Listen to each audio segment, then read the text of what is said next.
Dans les cieux et sur la terre, il est...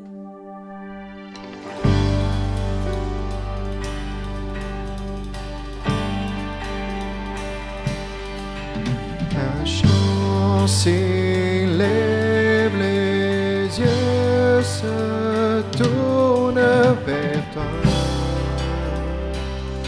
se tournent vers toi. L'espoir renaît, les cœurs soupirent après toi. Oui, après toi. En te voyant, nous retrouvons la force de vivre. Quand nous sommes en ta présence, nos craintes elle s'enfuit. Hosanna, Hosanna, tu es le roi, le sauveur, à toi la gloire et l'honneur. Hosanna, Hosanna, nous t'accueillons parmi nous. Sois le bienvenu, ô Jésus. Entends le son des cœurs qui reviennent à toi. Reviennent à toi. Dans ton royaume, les vies brisées sont restaurées.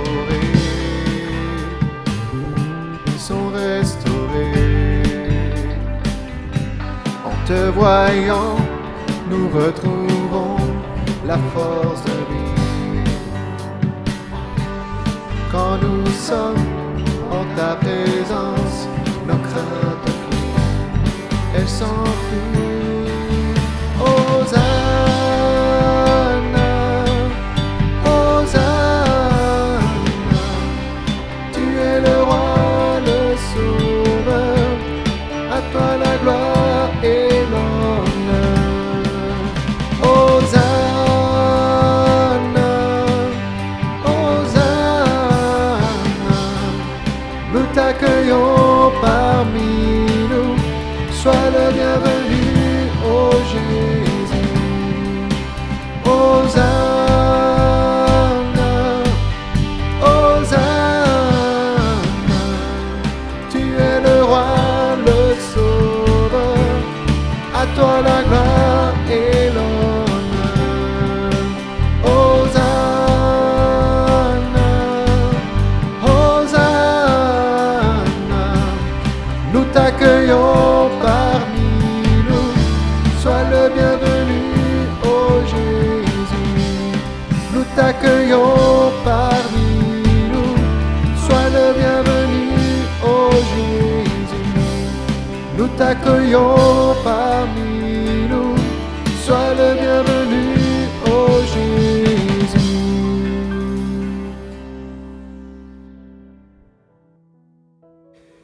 Frères et sœurs, amis, bienvenue à notre 5e partie de la mini-étude « Se démarquer dans un monde sécularisé ». Aujourd'hui, nous allons nous tourner vers le livre de Daniel.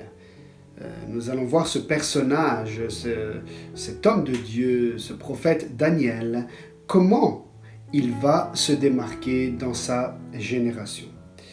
Pour cela, lisons ensemble les 13 premiers versets du chapitre 1 de notre livre de Daniel, qui dit comme ceci. La 3e année du règne de Joachim sur Juda, Nebuchadnezzar, le roi de Babylone, marcha contre Jérusalem et en fit le siège.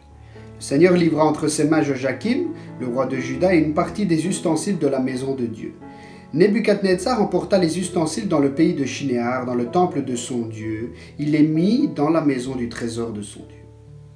Le roi donna l'ordre à Ashkenaz, le responsable de ses eunuques, de faire venir quelques Israélites de sang royal ou de famille noble. ce devaient être des jeunes garçons sans défaut physique, beaux, doués de perspicacité et de sagesse, instruits et intelligents, capables de servir dans le palais du roi. On leur enseignerait la littérature et la langue des Babyloniens. Le roi leur réservait pour chaque jour une portion des plats servis à sa table et du vin de ses banquets. Il voulait les former pendant 3 ans à la suite, desquels ils entreraient à son service. Il y avait parmi eux des Judéens, Daniel, Anania, Michaël et Azaria. Le chef des eunuques leur donna des noms. À Daniel, celui de Belchatsar, à Anania, celui de Shadrach, à Michaël, celui de Meshach, et à Azaria, celui de Abednego. Daniel prit la ferme décision de ne pas se souiller en consommant les plats servis à la table du roi et le vin de ses banquets. Il demanda alors au chef des eunuques de ne pas l'obliger à se souiller. Dieu gagna à Daniel la bienveillance et la compassion du chef des eunuques. Ce dernier dit à Daniel: « Je redoute mon seigneur le roi. C'est lui qui a fixé ce que vous devez manger et boire. Pourquoi devrait-il vous voir arborer une moins bonne mine que les jeunes gens de votre âge? À cause de vous, je risquerai ma tête auprès du roi. » Daniel dit alors à l'intendant auquel le chef des eunuques avait confié la responsabilité de lui-même, Anania, Michaël et Azaria: « Fais donc un essai avec tes serviteurs pendant 10 jours, qu'on nous donne des légumes à manger et de l'eau à boire. On examinera ensuite devant toi notre apparence et celle des jeunes gens qui mangent les plats servis à la table du roi. Puis agis avec nous, tes serviteurs, en fonction de ce que tu auras constaté. » Jusqu'ici la lecture de la parole de Dieu. Aujourd'hui, frères et sœurs, amis, beaucoup de gens sont à la recherche du régime idéal, le régime alimentaire qui sera le plus efficace. On voudrait trouver la solution miracle pour manger un maximum, manger de tout ce que nous aimons, tout ce que nous voulons, sans jamais prendre du poids. En tant que croyants en Jésus-Christ, nous sommes appelés à nous démarquer par un régime aussi. Nous allons découvrir de quel genre de régime il s'agit dans notre texte, au-delà du régime alimentaire, bien entendu. Tout d'abord, la situation de Daniel et la politique du roi babylonien. Alors, ce roi conquérant va conquérir un tas de royaumes, il va faire prisonnier un tas d'armées, et sa politique, c'est de mélanger les populations afin qu'elles deviennent une seule population soumise au roi de Babylone.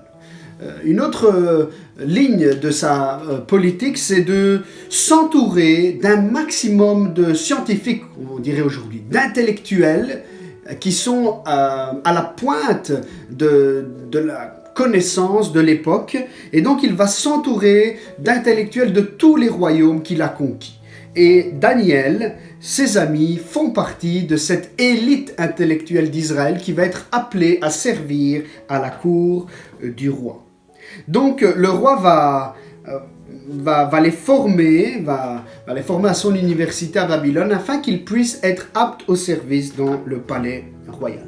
Nous pouvons voir ce jeune homme, Daniel, premièrement dépaysé, parce qu'il est loin de chez lui. Et ensuite, il est aussi déraciné. Il va être retiré de son lieu où il vivait, de ses habitudes, de sa culture, de son entourage, de sa famille, pour être, entre guillemets, replanté à Babylone. C'est intéressant de voir que le roi babylonien, dans les versets que nous avons lus, va prendre une partie des ustensiles de la maison de Dieu pour les apporter dans son pays et pour les placer dans le temple de son Dieu. Eh bien, c'est fort parce que oui, ceux qui connaissent le livre de Daniel, vous savez que ces ustensiles ensuite vont être utilisés pour des fêtes païennes. Elles vont être utilisées par un roi païen, alors que ces ustensiles avaient été consacrés. Eh bien, ces ustensiles nous parlent un peu de Daniel et de ses amis, qui étaient des hommes consacrés à Dieu, qui servaient le Dieu Tout-Puissant dans leur pays, en Israël, et ensuite ils vont être déportés, déracinés, dépaysés, et ils vont être apportés dans un autre pays où ils devront servir un autre roi. Mais à travers ce texte, nous voyons que non seulement Daniel et ses amis vont être dépaysés, déracinés, déportés, mais il y a aussi une chose importante qui est à noter, c'est qu'ils vont subir un changement de nom. Alors on avait déjà parlé de changement de nom avec Josué, donc il s'appelait Osée, et ensuite son nom a été changé en Josué par Moïse. Et le roi babylonien ici, dans sa politique, dans sa stratégie politique, il va aussi commander le changement de nom de certains de cette élite intellectuelle, de ces étudiants à la cour du roi à l'université de Babylone. Et donc nous voyons que Daniel va subir entre guillemets, ce changement de nom, de Daniel en Belshazzar.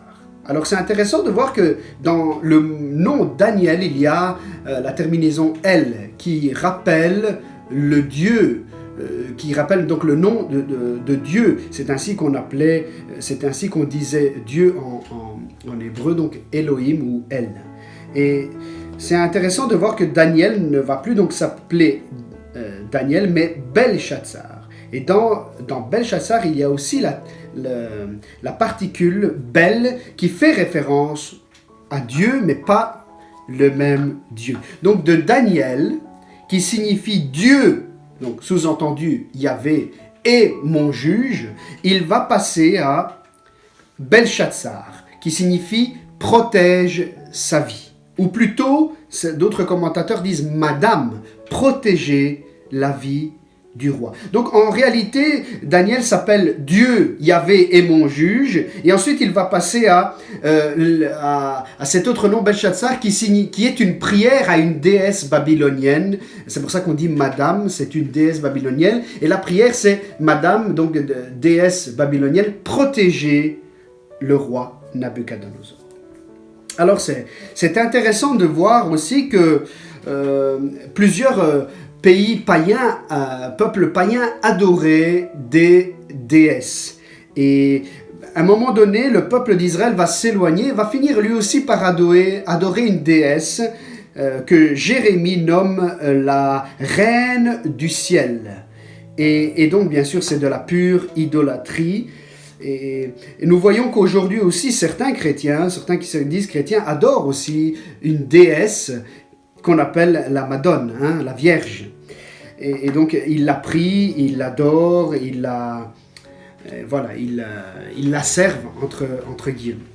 Et donc, Daniel va subir cette pression, ce changement, cette transformation, entre guillemets. Donc, il va changer de nom. Mais ce qui est intéressant avec Daniel, c'est qu'il devra subir ce changement de nom, mais il ne va pas subir de changement d'identité. Alléluia. Avec ce changement de nom, le roi païen, la politique du roi païen, c'est d'essayer de faire passer inaperçu, de fondre dans la masse tous ces jeunes étudiants, afin qu'ils deviennent adorateurs, idolâtres. D'ailleurs, il porte ce nom d'une prière au dieu Bel, au dieu babylonien. Même si sur sa carte d'identité, Daniel va recevoir un nouveau nom, mais je disais, rien ne va permettre de changer la vraie identité spirituelle de Daniel. Il y a aussi un prince, le prince de ce monde, il y a aussi un chef aujourd'hui qui désire nous fondre dans la masse, qui désire absorber chaque croyant pour les immerger dans la philosophie de ce monde sécularisé, dans la façon de vivre, dans les mœurs, dans la morale de ce monde sécularisé. Donc, mais nous, comme à l'image de Daniel, nous voulons maintenir notre identité spirituelle, notre position en Christ. Le roi babylonien va exercer une domination non seulement politique, donc, mais aussi une domination, il va essayer en tout cas d'exercer une domination spirituelle et intellectuelle, psychologique et morale sur la vie de ces sujets, y compris Daniel et ses amis. Alléluia. Mais même s'il y a aussi aujourd'hui le prince de ce monde qui essaye d'exercer une domination il exerce une domination sur le monde dans lequel nous vivons. Et il faut savoir que l'ennemi, notre ennemi, le diable, Satan, va essayer d'exercer une domination aussi sur les croyants. Il va essayer de les influencer un maximum dans leur façon de penser, dans leur façon de vivre. Il va essayer de dominer sur eux. Frères et sœurs, le prince de ce monde a essayé de mettre la main sur le Fils de Dieu. Il a essayé de dominer sur lui. Vous connaissez cette tentation dans le désert où l'ennemi va essayer de soumettre à lui le Fils de Dieu. Donc imaginez à combien plus forte raison l'ennemi de nos âmes va essayer de nous placer sous sa domination. Il va essayer de dominer sur nous, de nous fondre dans la masse de ce monde sécularisé. La question que nous nous posons au début de ce chapitre, lorsqu'on voit ce garçon, ce jeune homme déraciné, dépaysé, délocalisé, et ensuite aussi on essaie de le dénaturer entre guillemets, c'est-à-dire on essaie de lui changer sa façon de penser, de changer sa façon d'être même en lui changeant son nom. Eh bien on se pose la question, est-ce que Daniel va être déstabilisé? Est-ce que la foi de Daniel va être déstabilisée? Est-ce qu'il va perdre la foi? Est-ce qu'il va finir par se fondre dans la masse de tous ces étudiants babyloniens? Eh bien, la réponse est non. Dans les versets 8 à 13, nous pouvons voir cette affirmation importante. Daniel, verset 8, oui, Daniel prit la ferme décision. Avant d'aller plus loin, simplement sur cette expression. Daniel prit la ferme décision, la résolution. Daniel démontre une détermination. Attention, frères et sœurs, amis, détermination ne signifie pas entêtement, tête dure. Non, non. C'est pas que Daniel est un entêté et qu'il a ses convictions politiques et donc il ne va pas changer. Non, on ne parle pas de ça ici, mais Daniel ne va pas permettre à l'idéologie, la façon de penser du monde de l'engloutir. Il ne va pas permettre que l'influence du monde, de la mentalité de Babylone, il ne va pas permettre qu'elle l'influence, mais plutôt il va garder une détermination, donc il va être déterminé à rester influencé par le Seigneur et il va rester imprégné de la parole de Dieu. C'est dans ce sens-là de la détermination. Donc déterminé à quoi, vous allez me dire? Eh bien, verset 8 répond, Daniel prit la ferme décision de ne pas se souiller en consommant les plats servis à la table du roi et le vin de ses banquets. Quelle est la détermination de Daniel? La détermination de Daniel, c'est ne pas changer de façon de penser au niveau politique, au niveau scientifique ou quoi que ce soit, mais la détermination de Daniel, c'est de ne pas se souiller. Alors, avant d'aller plus loin, il faut faire quelques remarques par rapport aux us et coutumes de l'époque. La consommation de viande et de vin à l'époque était fortement liée à un culte idolâtre, et non seulement à un culte idolâtre, mais à des pratiques d'immoralité sexuelle. Il y avait des sacrificateurs et des femmes qui donnaient leur corps, qui pratiquaient donc la prostitution sacrée. Donc, il y avait des rapports sexuels dans les temples, et donc il y avait aussi derrière ces viandes sacrifiées aux idoles, donc une prostitution sacrée, de l'immoralité sexuelle, mais aussi des pratiques tout à fait complètement occultes. Donc, la raison pour laquelle Daniel ne veut pas se souiller, c'est premièrement parce qu'il respectait la loi de Moïse qui permettait de manger certaines choses et pas d'autres, donc aliments impurs et purs. Mais c'est surtout et particulièrement parce que derrière cette consommation se cachaient des pratiques occultes et des pratiques qui déshonoraient et qui allaient en contradiction complète avec le Seigneur et ses commandements. Comme nous l'avons vu au départ, dans ce passage, il est question de régime. Daniel prend la ferme décision de ne pas se souiller et donc de s'abstenir de ces viandes et de ce vin pour ne manger que des légumes. Dieu n'a pas donné ses commandements juste pour embêter Daniel et ses amis ou le peuple d'Israël, mais je le répète, parce que derrière ces pratiques, il y avait des pratiques donc occultes, spirituellement impures. Comme la nourriture était souillée et impure à cause de l'adoration et de l'idolâtrie qui était pratiquée derrière cette nourriture, eh bien, nous voyons que donc il y avait des choses malsaines, dangereuses pour la santé spirituelle. Et comme à l'époque de Daniel, il y avait des choses qui lui étaient présentées, qui représentaient des choses diaboliques, aujourd'hui aussi l'ennemi de nos âmes nous présente des choses sous différentes formes qui sont en réalité malsaines et qui possèdent dans leur arrière-plan un danger pour notre santé spirituelle. Mais avec l'aide de Dieu, nous devons discerner les choses qui peuvent nuire à notre santé spirituelle. Ce qui nous souille aujourd'hui, ce n'est pas des viandes et des boissons. Les normes alimentaires vétérotestamentaires ne sont plus d'actualité aujourd'hui. Jésus a tout accompli à la croix. Il n'y a plus besoin de suivre un régime alimentaire pour pouvoir plaire à Dieu, mais simplement purifié par le sang de l'agneau, nous pouvons entrer dans le lieu très saint directement. Et donc nous n'avons plus de restrictions à ce sujet réellement. Mais Jésus va mettre l'accent sur autre chose. Et c'est là que je veux en venir. Parce que ce qui souille, Jésus va dire, ce n'est pas ce qui entre dans l'estomac, mais ce qui souille le croyant du XXIe siècle. C'est ce qui sort et qui vient du cœur. Écoutez ce que va dire Jésus. Et Jésus va dresser une petite liste assez résumée des choses qui nous souillent aujourd'hui. Écoutez bien, frères et sœurs, au-delà des viandes sacrifiées, il y a des choses qui vraiment sont très dangereuses pour notre vie spirituelle. Ce sont les mauvaises pensées, les meurtres, les adultères, l'immoralité sexuelle. Donc, toute pratique, donc tout rapport sexuel en dehors du mariage, les vols, les faux témoignages, les calomnies. Voilà les choses qui rendent l'homme impur. Si vous voulez plus de détails, bien Paul va être plus exhaustif dans sa liste en Galates 5, 19 à 21. Mais sans entrer dans le détail, je voudrais dire ceci. Daniel voyait ces aliments, cette nourriture, elles étaient appétissantes. Elles réveillaient, en sentant l'odeur, en voyant cette nourriture, eh bien, ça réveillait ses sens. Et donc, il avait certainement entre guillemets, ça donnait envie de consommer ces plats.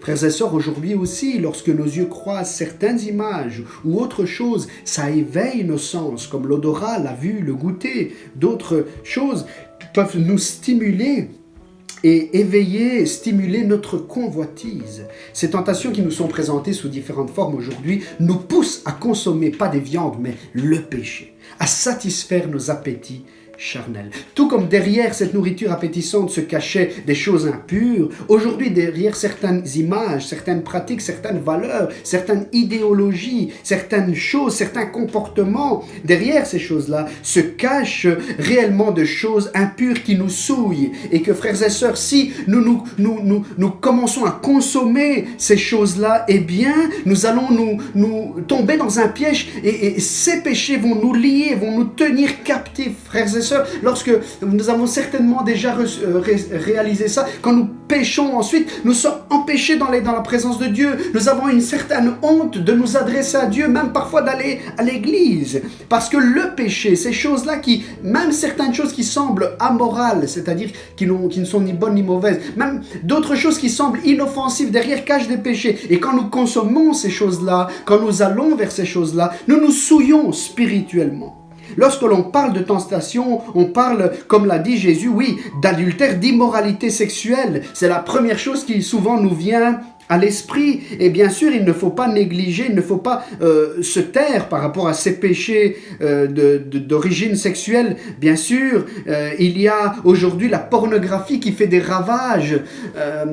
Frères et sœurs, vous imaginez que des images peuvent nuire à notre santé spirituelle. Des images peuvent mettre en crise même un couple. Que le Seigneur nous protège et nous garde, nous donne la sagesse de nous éloigner de ces choses qui nous souillent. Mais attention, il n'y a pas que l'immoralité sexuelle, la pornographie, les adultères, tout rapport en dehors du mariage, mais il y a aussi les calomnies, les critiques, qui sont les ragots, qui sont à l'apparence, on les voit pas, ils ont l'air même saintes, parfois certaines critiques, et pourtant elles cachent derrière des choses vraiment impures, l'hypocrisie, toutes ces choses qui sont appétissantes, on doit le dire, frères et sœurs. Écoutez ce que dit Proverbe 18, les paroles du critiqueur sont comme des friandises, elles descendent au plus profond de l'être. Attention, ce n'est pas parce qu'on ne commet pas l'impureté, l'immoralité sexuelle, l'adultère, qu'on est saint pour autant.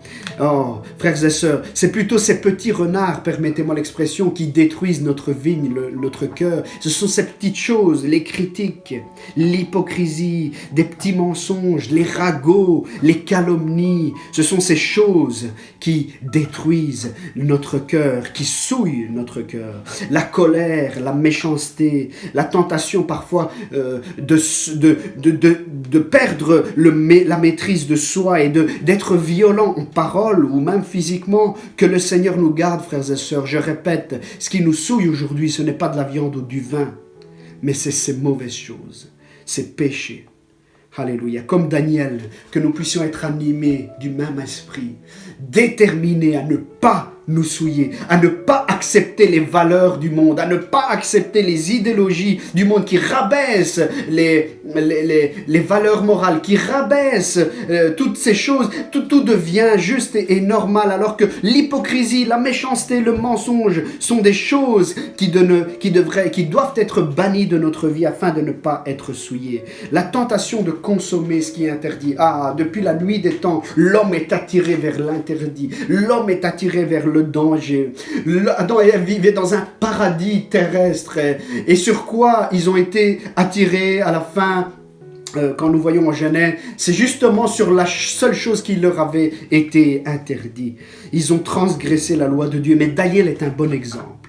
C'était interdit de se souiller. Et il a été déterminé, et il est resté ferme, il est resté intègre, il a maintenu son intégrité. Frères et sœurs, non seulement nous devons imiter Daniel, mais nous devons crier à notre souverain sacrificateur Jésus-Christ, qui devant toutes les tentations est resté ferme, et il a été déterminé à surmonter la tentation. Il n'a jamais violé les interdits de Dieu. Frères et sœurs, imitons Daniel, mais surtout, nous n'avons pas les forces parfois, surtout, crions à Jésus de nous aider dans nos épreuves, dans nos tentations. Alléluia. Par sa détermination à ne pas se souiller, Daniel comprend et réalise les paroles de Deutéronome. Je voudrais vous lire ces paroles.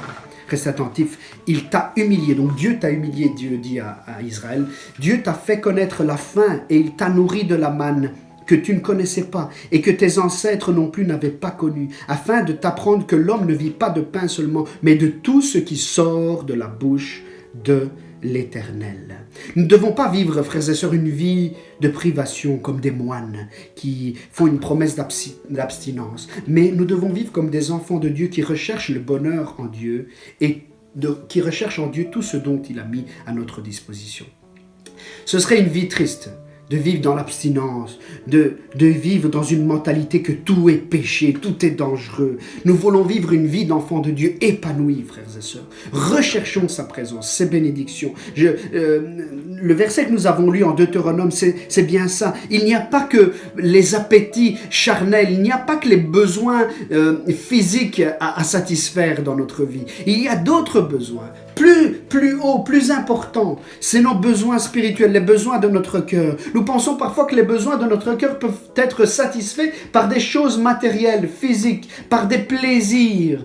Mais nous découvrons que le plaisir est éphémère. Nous découvrons que le plaisir ne remplit pas le vide de notre cœur. Nous découvrons que le plaisir ne peut pas nous donner la paix, ne peut pas nous donner la sérénité, le vrai épanouissement. Et Daniel n'a pas mangé de la viande offerte par ce roi et il a joui de la paix de Dieu dans son cœur. Ce n'est pas qu'il est resté dans l'abstinence, je dois manger des légumes, quelle tristesse. Non, il a recherché autre part le bonheur.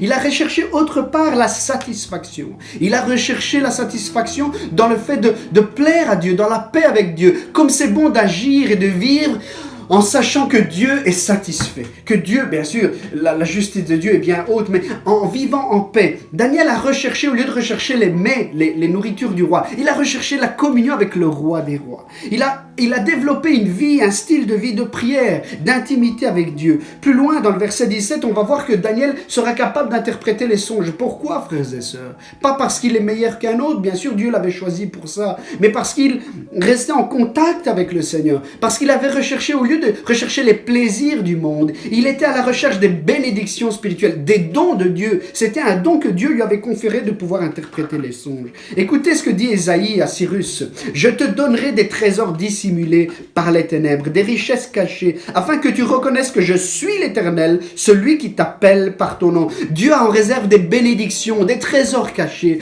Ne recherche pas les choses et ne te concentre pas sur les choses que tu ne peux pas faire, mais concentre-toi plutôt sur toutes les choses que Dieu a mis à ta disposition. Repensons à Adam et Ève, à cet endroit paradisiaque. Ils avaient tellement de choses à faire, à découvrir, à goûter. Eh bien, c'est dans cette mentalité que nous devrions vivre. Vivons une mentalité renouvelée par le Saint-Esprit. Non pas dans cette mentalité, je ne peux pas faire ça, je ne peux pas dire ça, je ne peux pas aller là, c'est péché. Mais plutôt, vivons une mentalité renouvelée par le Saint-Esprit. Pensons plutôt et découvrons tout ce que nous pouvons faire pour plaire à Dieu. Entreprendre les projets que Dieu a mis et veut nous faire entreprendre. Réaliser sans perdre de temps et sans perdre des énergies tout ce qui est bon pour nous. Au lieu de perdre du temps avec ce qui risque de nous souiller, passons du temps avec les choses qui sont bonnes, que Dieu aime, qui vont nous aider à nous épanouir. Alléluia. Je voudrais faire une autre remarque aussi, toujours en ligne avec ce qu'on dit. Il y a une distinction à faire entre former et formater. Daniel, attention, refuse de se souiller, mais ne refuse pas l'instruction, la formation à l'université de Babylone. Il refuse de se souiller avec ce qui déplaît à Dieu. Mais il ne refuse pas la connaissance et la technologie de l'époque. Il ne refuse pas ça. On doit faire bien attention à distinguer. Parce que parfois, on fait des amalgames. On pense que technologie, avancée technologique égale péché ou quoi que ce soit. Non, on doit distinguer. Il n'est pas ici question de refuser l'instruction, la formation intellectuelle que le monde offre. Mais la question est comment nous allons utiliser les informations, le savoir que le monde met à notre disposition. La question est de faire la différence entre le pur et l'impur, ce qui souille et ce qui est amoral, qui n'est ni bon ni mauvais. Comment va-t-on réagir à cela? C'est ça qui est important. Daniel et ses amis se sont laissés former dans la littérature, dans le savoir des Babyloniens intellectuels, mais ils n'ont pas adhéré aux idéologies babyloniennes. Daniel s'est laissé former par le savoir babylonien, mais il ne s'est pas laissé formater par la mentalité idolâtre de Babylone. Tu peux bénéficier de connaissances scientifiques ou dans d'autres disciplines. C'est bon de faire des recherches, de s'instruire, de se former. Mais c'est bon de se former tout en restant ferme dans le Seigneur. De ne pas laisser se formater notre pensée par les idéologies de cette société sécularisée. Ne permets pas à l'ennemi d'influencer tes pensées à travers la pensée du monde, les idéologies du monde, les valeurs du monde. Mais laisse que le Saint-Esprit te renouvelle tes pensées. Même si Daniel a reçu une nouvelle formation académique, il n'a pas permis à cette formation de déformer sa foi ou ses convictions spirituelles. Même si Daniel a appris la langue babylonienne, il n'a pas appris le langage des Babyloniens. Eux, ils parlaient de cette façon-là. Madame protégeait le roi. Ils priaient à des déesses, à des démons, si on peut s'exprimer ainsi. Mais Daniel a gardé sa foi ferme dans le Seigneur. Daniel est un bel exemple pour nos jeunes qui suivent, qui étudient à l'université, à l'auto-école ou quoi que ce soit. Nourrissez-vous de ce que les professeurs vous disent, mais sachez faire la distinction entre ceux qui honorent Dieu et ceux qui déshonorent Dieu. Alléluia. Ne vous laissez pas déstabiliser, ne laissez pas que votre foi soit déstabilisée, mais utilisez plutôt le savoir que vous recevez pour enraciner encore plus votre foi. Alléluia. Donc Daniel est déterminé à ne pas se souiller et il va démontrer sa détermination. Premièrement, en affichant ses convictions. Daniel, toujours au chapitre 1, verset 8, deuxième partie, il demanda alors au chef des eunuques de ne pas l'obliger à se souiller. On venait de changer le nom de Daniel. Imagine un petit peu de ces 3 amis. Ils étaient jeunes, pleins d'énergie. C'était des beaux garçons. Ils étaient loin de chez eux. Personne ne les surveillait. Il n'y avait pas le prêtre pour les surveiller. Il n'y avait pas papa ou maman pour les surveiller. Il n'y avait pas la pression de la société israélite qui disait « Ah non, attention, ça tu peux pas faire, ça tu peux faire, etc. » Il n'y avait personne. Ils étaient dans une circonstance idéale pour se mimétiser dans la foule et s'amuser sans qu'on ne puisse les remarquer ou les reconnaître. Mais Daniel ne s'est pas mimétisé. Il a brillé par ses convictions. Ce qu'il avait appris jusque-là n'était pas de la simple théorie. Ce qu'il avait, la parole de Dieu qui lui avait été enseignée jusque-là, n'était pas juste une façade religieuse, une apparence de religiosité. Non. C'était pas juste pour faire plaisir à ses parents, mais il était convaincu de ce qu'il avait reçu, des enseignements qu'il avait reçus. Tu ne dois pas agir parce que sinon la communauté des chrétiens va te pointer du doigt. Tu ne dois pas agir d'une manière ou d'une autre parce que sinon les parents vont te punir. Tu ne dois pas agir d'une manière ou d'une autre sinon le pasteur va s'y va. Non, tu dois agir par conviction, parce que la parole de Dieu t'a convaincu, parce que tu es imprégné de la parole de Dieu. C'est pour ça que tu dois agir. Frères et sœurs, conviction. Conviction, détermination, mais conviction. Ce n'est pas lorsqu'on est à l'église qu'on doit prouver nos convictions. Frères et sœurs, ce n'est pas quand tout va bien qu'on va prouver nos convictions. C'est quand c'est dans l'épreuve et dans la tentation que nous pourrons prouver que ce que nous avons lu jusqu'à maintenant, nous le croyons et nous en sommes convaincus. Frères et sœurs, amis, il y a des compromis qu'il faudra refuser. Il y a des conversations qu'il faudra couper.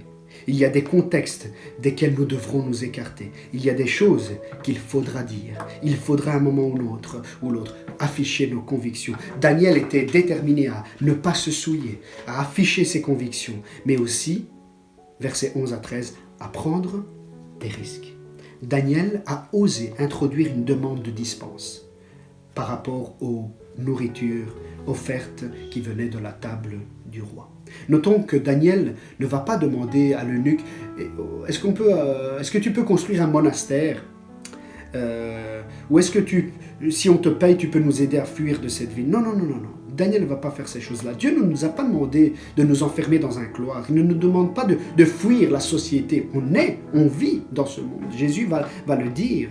Et d'ailleurs, Dieu nous appelle non pas à nous mimétiser, non pas à nous enfermer sur nous-mêmes, sur notre communauté, mais Dieu nous appelle plutôt à nous ouvrir, pas pour accepter le péché, mais pour briller autour de nous. Personne n'allume une lampe pour la couvrir d'un vase ou la mettre sous un lit, dira Jésus, mais il la met sur un support afin que ceux qui entrent, voient la lumière. Daniel avait été placé à Babylone pour briller. En lisant tout le livre de Daniel, nous nous rendons compte comment Dieu va l'utiliser puissamment à Babylone. C'était pour ça que Dieu l'avait envoyé, pas pour qu'il se mimétise, mais pour qu'il se démarque. Et pas juste pour se démarquer, pour que son nom reste dans les annales, dans l'histoire, mais pour que le nom du Seigneur soit élevé à travers Daniel. Dieu t'a placé dans ta famille, dans le groupe où tu travailles, dans ton quartier, pas pour que tu te mimétises, pas pour que tu adhères aux idéologies du monde autour de toi, mais pour que tu brilles et que Jésus puisse refléter sa lumière en toi et à travers toi. Le risque que Daniel va prendre n'est pas seulement dans la demande de dispense, mais il va prendre un risque aussi dans l'objectif dans le défi qu'il va fixer à l'homme auquel il va parler. Il va lui dire « Donne-moi 10 jours, fais un essai avec nous 10 jours, régime pour nous, et pour les autres, tu gardes la nourriture du roi, et on verra à la fin qui sera en meilleure santé. » C'est un défi qui demande une action surnaturelle de la part de Dieu. Jonathan, le fils de Saül, va lui aussi oser prendre des risques. Pas pour que son nom brille, mais pour que le peuple de Dieu soit délivré des ennemis philistins. Et vous pouvez lire en 1 Samuel chapitre 14 comment Jonathan va prendre des risques. Tout ça pour que le nom de Dieu soit élevé. Si nous voulons rester fidèles au Seigneur, frères et sœurs, parfois nous serons incompris, parfois nous serons menacés, parfois nous serons rejetés. Mais il faudra parfois prendre des risques. Que Dieu nous donne la sagesse nécessaire afin de comprendre lorsque nous devrons prendre des risques et lorsque nous devrons être prudents. Rappelons-nous de Jonathan, de Daniel, qui ont pris des risques et Dieu les a honorés. Rappelons-nous de cette veuve au temps d'Élie qui a pris des risques. Elle a d'abord préparé un repas pour Élie et ensuite pour elle et son fils. Elle a pris des risques, mais Dieu a honoré parce que Dieu honore ceux qui l'honorent. En conclusion, frères et sœurs, nous sommes appelés à briller, à nous distinguer dans ce monde par une détermination à ne pas nous souiller avec le péché. Et je ne rappelle pas toute la liste de Matthieu citée par Jésus et de Galates 5, 19, 21, vous pourrez aller la lire. Dieu nous appelle à briller par notre détermination, à ne pas nous souiller, Dieu nous appelle à une détermination à afficher nos convictions quand il le faudra. Et Dieu nous appelle à une détermination à prendre des risques et à relever les défis. Dans la prochaine séquence vidéo, nous allons voir la conséquence, le produit, le résultat de la détermination de Daniel. Que Dieu nous bénisse. À la prochaine. Amen.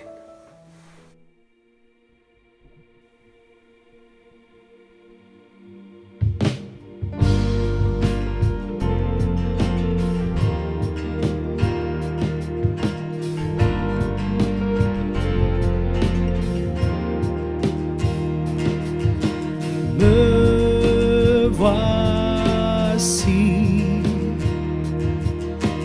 ébloui devant ta face, libre par le don de ta grâce. Me voici être plein d'indignité et par la foi justifié. J'ai trouvé l'amour incomparable et mien, car tu t'es dépouillé pour te sacrifier.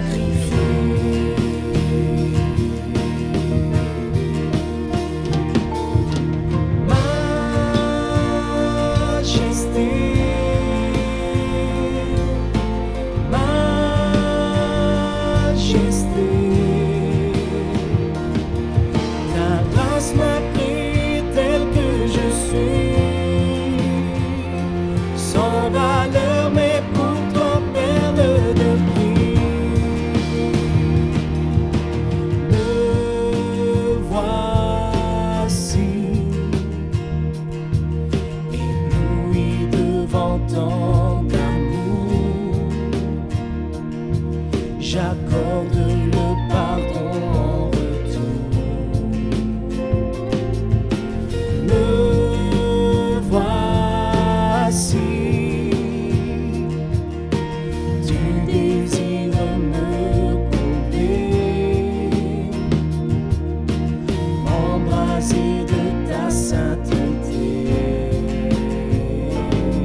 Ta grâce m'a pris tel que je suis,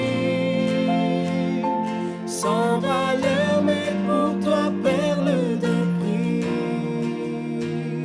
Sans valeur, mais pour toi, perle de prix.